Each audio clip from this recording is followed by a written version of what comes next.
السلام علیکم ورحمۃ اللہ وبرکاتہ۔ رب اشرح لی صدری ویسر لی امری واحلل عقدۃ من لسانی یفقہوا قولی۔ رب سے جڑنے کا سفر۔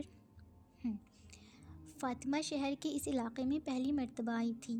یہ وہ علاقہ تھا جہاں مڈل کلاس فیملیز رہتی تھیں، ایک ہی دیوار کے ساتھ جڑے گھروں میں رہنے والے آپس میں بھی جڑ کر رہنا جانتے تھے۔ فاطمہ قرۃ العین کی والدہ سے ملنے کے بعد گھر سے نکل آئی۔ گلی میں بچے کھیل رہے تھے۔ اسی گلی کے کونے پر چاچا سلیم گاڑی میں اس کا انتظار کر رہے تھے۔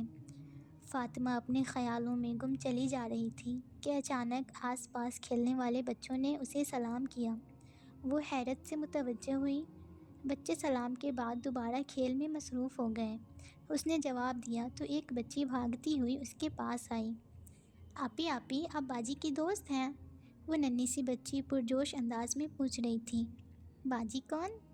فاطمہ نے نیچے جھکتے ہوئے پیار سے اس کے گال کھینچتے ہوئے کہا۔ اینی باجی، آپ ان کے گھر آئی ہیں نا؟ بچے نے قرۃ العین کے گھر کی طرف اشارہ کرتے ہوئے فاطمہ سے کہا۔ اوہ وہ باجی، جی میں ان کی دوست ہوں، فاطمہ نے مسکراتے ہوئے کہا۔ وہ سمجھ گئی تھی کہ یہ بچے قرۃ کے پاس قرآن پڑھتے ہیں، اسی لیے انہوں نے اسے سلام کیا تھا۔ اسے ہی نہیں بلکہ وہ ہر آنے جانے والے کو سلام کر رہے تھے، بالکل قرۃ کی طرح۔ یونیورسٹی میں وہ خود بھی ایسے ہی آگے بڑھ کے سب کو سلام کرتی تھی۔ اس کے اسٹوڈنٹس بھی اس کے جیسے تھے۔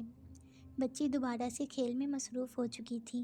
فاطمہ گلی سے نکل کر گاڑی میں آ کر بیٹھ گئی اور بیٹھتے ہی چاچا سلیم کو سلام کیا۔ چاچا سلیم ان کے خاندان کے بہت پرانے ڈرائیور تھے۔ ان کی پوری فیملی فاطمہ کے گھر میں سرونٹ کوارٹرز میں رہتی تھی اور ان کے گھر کا سارا کام کاج کرتی تھی۔ وعلیکم السلام بیٹی فاطمہ۔ چاچا سلیم حیرت سے فاطمہ کو جواب دیتے ہوئے اس کی طرف دیکھے، کیونکہ اس کا ایسے سلام کرنا ان کے لیے بالکل نیا تھا۔ خیریت سے اس جگہ آئی ہو بیٹی؟ پہلے تو کبھی نہیں آئی۔ جی چاچا، بس یہاں ایک دوست رہتی ہے، اسی سے ملنے آئی ہوں، فاطمہ یہ کہہ کر قرۃ کا کاغذ پر لکھا ہوا نمبر اپنے موبائل میں سیو کرنے لگی۔ چاچا سلیم گاڑی گلیوں سے نکال کر مین روڈ پر لے آئے۔ دور دور سے مغرب کی اذانوں کی آوازیں آ رہی تھیں۔ دیکھو فاطمہ، میں تمہیں دوبارہ کہہ رہی ہوں، تم ان کے بارے میں سوچنا چھوڑ دو۔ وہ بندہ صرف ٹائم پاس کر رہا ہے تمہارے ساتھ۔ تمہیں حقیقت نظر کیوں نہیں آتی؟ علینا اس بار کچھ غصے میں آ گئی تھی۔ آنا بھی چاہیے تھا۔ کتنے ماہ ہو گئے تھے اسے فاطمہ کو سمجھاتے کہ سفیان سے بچ کر رہے، وہ صرف اس کے ساتھ ٹائم پاس کر رہا ہے۔ علینا کوئی خاص مذہبی خاندان سے تعلق نہیں رکھتی تھی، مگر اس کا کردار بہت مضبوط تھا۔ اسے اپنے حدود کا بخوبی اندازہ تھا۔ اسے اپنے والدین کی عزت کا بھی خیال تھا کہ اگر اس کے والدین اتنی محنت اور امیدوں سے اسے مہنگی یونیورسٹی میں پڑھا رہے ہیں تو اسے بدلے میں ان کو دھوکہ نہیں دینا۔ اسے اپنے نفس کے لیے اپنوں کو اذیت نہیں دینی۔ اگرچہ فتنہ ہر طرف تھا، یونیورسٹی کا ماحول بے حیائی سے بھرپور تھا۔ ہر طرف لڑکے لڑکیاں کپل کی صورت میں نظر آتے تھے۔ ایسا لگتا تھا کہ وہاں پڑھائی سے زیادہ دوستیاں اہم تھیں۔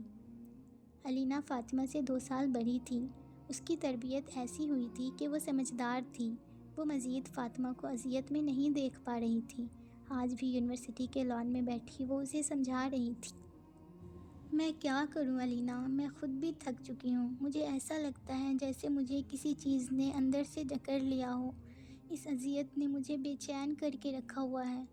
ہمیشہ کی طرح فاطمہ آج بھی رو دی تھی، مگر آج وہ بہت تھکی ہوئی دکھائی دے رہی تھی۔ علینا جانتی تھی کہ وہ اس سب سے جان چھڑانا چاہتی ہے، مگر اب اسے راستہ نہیں مل رہا تھا۔ اسے فاطمہ پر بہت ترس آ رہا تھا۔ علینا، میں نے اسے بہت سی لڑکیوں کے ساتھ دیکھا ہے۔ میں جانتی ہوں وہ میرے ساتھ صرف ٹائم پاس کر رہا ہے۔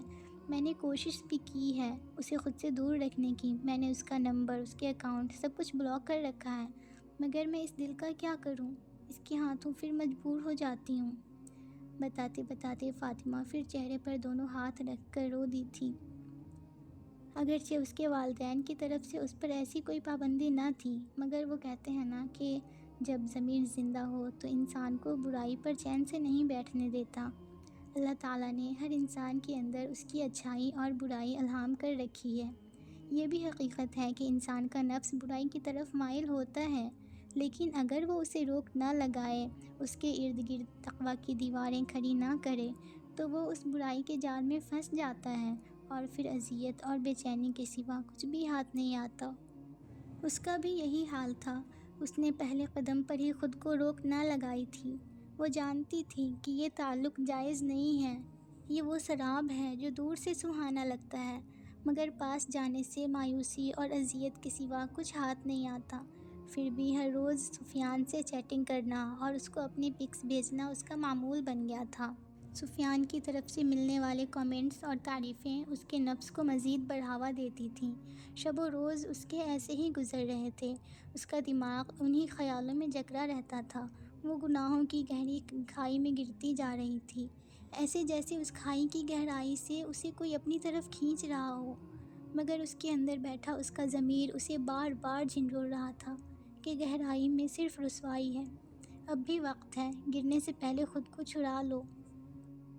السلام علیکم قرت یونیورسٹی کی سیڑھیوں پر بیٹھی اپنی فائل میں پیجز لگا رہی تھی کہ اچانک پیچھے سے فاطمہ آ گئی۔ اس نے بیبی پنک شرٹ کے ساتھ وائٹ ٹراؤزر پہنا ہوا تھا اور شفون کا بیبی پنک کلر کا دوپٹہ نفاست سے سر پر ڈالا ہوا تھا، مگر دوپٹے کے اندر کھلے بالوں کی لٹیں چہرے اور گردن پر آ رہی تھیں، جنہیں وہ سائڈ پر کرتی ہوئی قرت کی طرف جھکی۔ اور فاطمہ، وعلیکم السلام ورحمۃ اللہ، بھائی کیسی ہو تم؟ فاطمہ کو دیکھ کر قرت نے نہایت گرم جوشی اور بھرپور مسکراہٹ کے ساتھ جواب دیا۔ فاطمہ اس کی مسکراہٹ اس کے سیاہ نقاب کی وجہ سے دیکھ نہیں پائی، مگر اس کی آنکھوں کی چمک اور والہانہ انداز سے ملنے پر جواب میں فاطمہ بھی مسکرا دی۔ میں ٹھیک ہوں، تم سناؤ کیسی ہو؟ میں بھی الحمدللہ ٹھیک، آؤ آؤ بیٹھو۔ قرت نے تھوڑا سا سائڈ پہ سرکتے ہوئے فاطمہ کو جگہ دی اور فائل سائڈ پہ رکھ کر اس کی طرف متوجہ ہوئی۔ فاطمہ کندھے سے اپنا بیگ اتارتے ہوئے اس کے ساتھ بیٹھ گئی۔ اس دن کے بعد آج فاطمہ کی ملاقات قرت سے ہوئی تھی۔ کچھ تھا اس میں جو فاطمہ کو اپنی طرف کھینچتا تھا۔ وہ اکثر نوٹ کیا کرتی تھی کہ کلاس میں بہت سی لڑکیاں قرت سے بچ کے رہتی تھیں، شاید وہ کسی انجانے خوف کا شکار تھیں۔ فاطمہ کو اب احساس ہو رہا تھا کہ اجنبی سے نظر آنے والے یہ لوگ اندر سے کتنے مخلص ہوتے ہیں۔ اس نے اور بھی دین والے دیکھے تھے، مگر قرت کی اللہ سے ایسی محبت اور تعلق اس نے پہلی بار دیکھا تھا۔ یہی وجہ تھی کہ آج وہ پھر اس کی طرف کھینچی چلی آئی تھی۔ قرت، تمہیں پتہ ہے اس دن میں تم سے مل کر واپس اپنے گھر آئی تو مغرب کا وقت جانے والا تھا۔ اس دن میں نے سب سے پہلے نماز ادا کی کہ میں مزید اپنے رب کے ساتھ بے وفائی نہیں کر سکتی۔ میں جب نماز کے لیے کھڑی ہوئی تو مجھے ایسا لگا کہ میں مزید کھڑی نہیں رہ پاؤں گی۔ میرے قدم بوجھل ہو گئے تھے، دماغ معوف تھا، دل ایسے تھا جیسے باہر نکل آئے گا، آنکھیں بہتی جا رہی تھیں۔ مجھے یاد نہیں میں نے کیا پڑھا، بس اتنا یاد ہے کہ پہلی رکعت کا پہلا سجدہ بہت سسکیاں لے لے کے روئی تھی میں۔ اس نماز کے بعد مجھے اپنے اندر ایک الگ سا سکون محسوس ہوا تھا جو پہلے کبھی نہیں ہوا۔ اس کے بعد سے اب تک میں نے کوئی نماز نہیں چھوڑی۔ فاطمہ سامنے لان میں گھاس پر نظریں جمائے مکاکی انداز میں سب کہے جا رہی تھی۔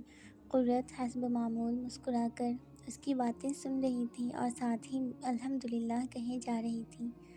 مگر قرت، نماز کے بعد مجھے سکون تو ملتا ہے، مگر وہ وقتی سکون ہوتا ہے۔ مجھے اپنے اندر بہت خلا محسوس ہوتا ہے۔ مجھے سمجھ نہیں آ رہی کہ اس کی کیا وجہ ہے۔ دیکھو اب تو میں اسے بھی چھوڑ چکی ہوں جو مجھے اللہ سے غافل کیے ہوئے تھا، مگر پھر بھی ایک عجیب سی تشنگی رہتی ہے، میرا دل مضطرب رہتا ہے۔ میں نے تو سنا تھا کہ اللہ کے ذکر سے دلوں کو سکون ملتا ہے، پھر مجھے کیوں نہیں ملتا وہ سکون ہر وقت؟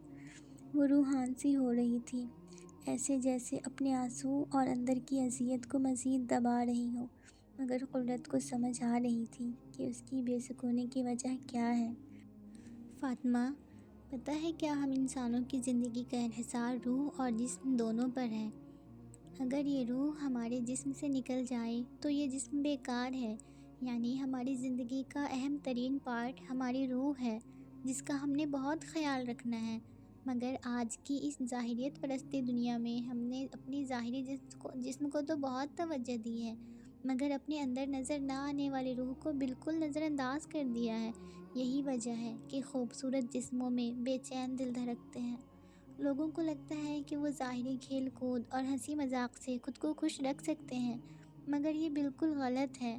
آپ کے جذبات کا تعلق آپ کے دل سے ہوتا ہے، اور دل کا تعلق روح سے ہوتا ہے، اور روح کی ضروریات پوری کرنے سے ہی انسان کو سکون ملتا ہے۔ مگر قرت، میں تو اب نماز بھی پڑھتی ہوں، دعائیں بھی مانگتی ہوں، کیا اس سے میری روح کی ضرورت پوری نہیں ہو رہی؟ فاطمہ اس کی باتیں سن کر حیران سی تھی۔ فاطمہ دیکھو، نماز فرض ہے، یہ بالکل ہماری روح کی ضرورت ہے، مگر صرف نماز پڑھنا کافی نہیں ہے۔ تم خود بتاؤ کہ اگر ہم سارا دن کھانا کھائیں اور پانی نہ پئیں، کیا اس سے ہماری ضرورت پوری ہوگی؟ فاطمہ نے نفی میں سر ہلایا۔ بالکل اسی طرح ہمارے لیے نماز کے ساتھ اور بھی بہت سے کام ضروری ہیں جو ہماری روح کی ضروریات پوری کریں گے۔ نماز میں تم اللہ سے سرگوشی کرتی ہو، مگر کیا تمہیں معلوم ہوتا ہے کہ اللہ تم سے کیا چاہ رہے ہیں؟ فاطمہ نے پھر اداسی کے ساتھ نفی میں سر ہلایا۔ یہی وجہ ہے، کوئی بھی تعلق تب تک فائدہ مند نہیں ہوتا جب تک یک طرفہ ہو۔ تمہیں اللہ کے ساتھ تعلق قائم کرنا ہے تو سب سے پہلے خود پر کام کرنا ہوگا۔ فاطمہ کے لیے یہ باتیں بہت گہری مگر بالکل نہیں تھیں۔ اسے لگ رہا تھا جیسے اس کے ذہن سے پردے چھٹتے جا رہے ہیں۔ اسے واقعی اب اپنا مسئلہ سمجھ آنے لگا تھا۔ اسے جاننا تھا کہ اللہ اس سے کیا چاہتے ہیں، مگر کیسے؟ اس کی سوالیہ نظریں اب آسمان کی طرف اٹھ گئی تھیں۔